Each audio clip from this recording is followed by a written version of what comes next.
Deputy Speaker and I rise today to speak on today's matter of public importance, which affects all regional Victorians, and it will have a direct impact on the most important people to me, the people of South West Coast. I'm a proud regional Victorian and I've lived in regional Victoria all my life. Places like South West Coast are amazing places to live, to work and to raise a family.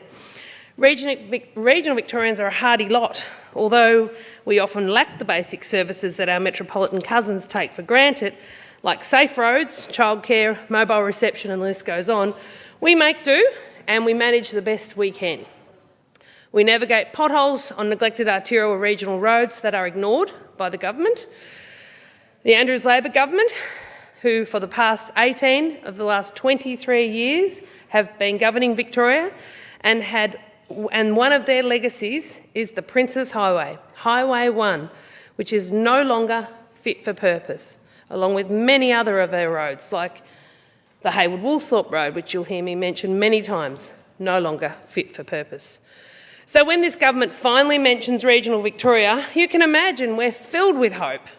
But it doesn't last long because this government is like fairy floss, lacking in substance and very bad for your health. This matter of public importance announces that the public transport regional fare cap for regional Victorians will be the same as for metropolitan Melbourne price. Great, great. Yes, but it's very bad for you. It sounds like regional Victorians will finally have one measure of equality with our metropolitan cousins, remember. But unfortunately, the devil is in the detail.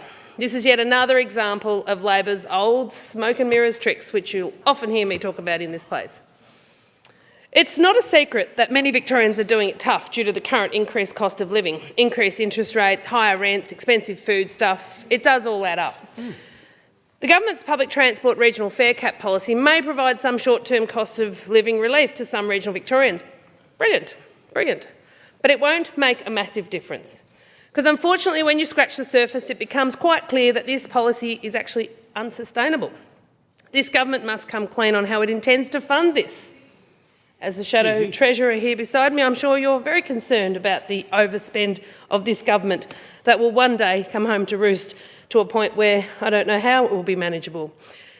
So analysis completed by the Parliamentary Budget Office has revealed that this government has misled Victorians by stating that its commitment would be a $203 million cost to the state budget. Now, this is an independent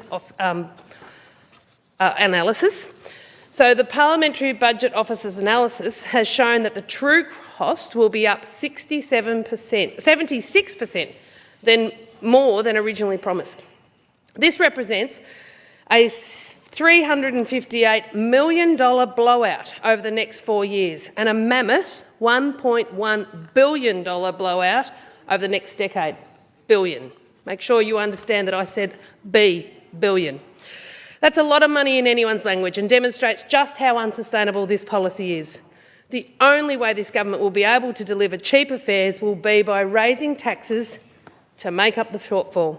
But then this government is known for blowing budgets and raising taxes, so it's not new. Regional Victorians can expect a massive hike in public transport fares when this sugar hit of a policy is withdrawn. And we know it will be. It's just when. This policy talks up the Velocity trains and confirms that this government has committed to 23 new Velocity trains, securing hundreds of jobs and supporting passengers heading to the west of our state. Oh, it sounds good, but the Velocity trains just aren't great and they can't hack the regional train routes. In June last year, we saw a new Velocity train was forced off the North East line indefinitely due to damage. And the damage wasn't caused by the track, as the Australian Rail Track Corporation, the body responsible for managing that line, confirmed that it wasn't a track issue. So the problem clearly lies with the train itself.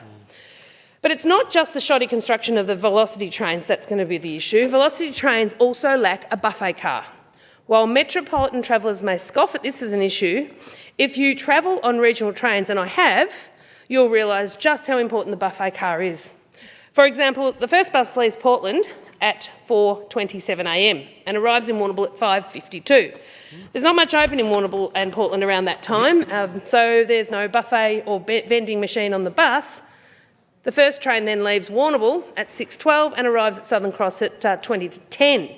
So to go without a cup of tea and a biscuit from 4:45 in the morning till at least 4:45 is a big ask, and probably too big of an ask if you're a diabetic, for example. But there are also concerns about whether the Velocity trains will have enough seats. The current rolling stock on the Warrnambool line have more than 400 seats available. If the Velocity trains earmarked for Warrnambool ever make it to the tracks, and we've been waiting 7 years now, they will run in either 3 or 6 carriage configurations, seating between 222 and 444 people. If we see an increase in patronage, which is what we're being told will happen, it doesn't look like there'll be enough seats. Not only will there not be enough seats, but it doesn't look like we will have enough trains either. It is apparent that more trains will be required, but how can this state afford that expense with major cost blowouts exceeding $30 billion? Wow. And our net debt exceeds New South Wales, Queensland and Tasmania combined. Again, shocking. All spin, no substance. This policy also maintains that fairer regional fares will encourage more Victorians to connect with family and friends by reducing the cost of travel between regional Victoria and metropolitan Melbourne. Again, sounds great. It's all well and good for this government's spin doctors to spruik that regional Victorians will pay less for public transport, but what's the catch? And we all know there will be a catch. There always is with this government. One catch we already know is about the closure of V-Line ticketing offices. Yep, this government is closing V-Line ticketing offices throughout regional Victoria, but drivers are now expected not only to drive the bus and tend to passengers, load the luggage, but they're also going to be required to sell tickets too, and by a tablet, no less. So in regional Victoria, with all our well-documented problematic internet and mobile coverage, bus drivers are expected to sell tickets with a tablet. Like an iPad. Wow, yeah, wow, it is wow. And what will happen if the bus is full? Because it probably will be now that travel is so much more affordable. Will passengers be left on the side of the road for the next bus? Is a 16-year-old girl going to be dropped off by family expecting a bus to come and the bus is full? Is she going to have to wait 6 hours or even the next day? And I have actually heard about these cases from a bus driver just last week who I was speaking with.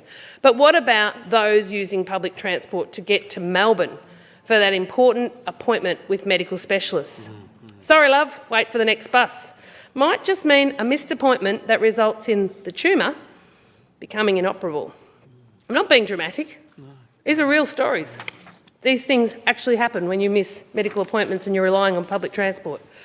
A failure to plan is a plan to fail. Failing to adequately plan policies can and does have real consequences in regional Victoria.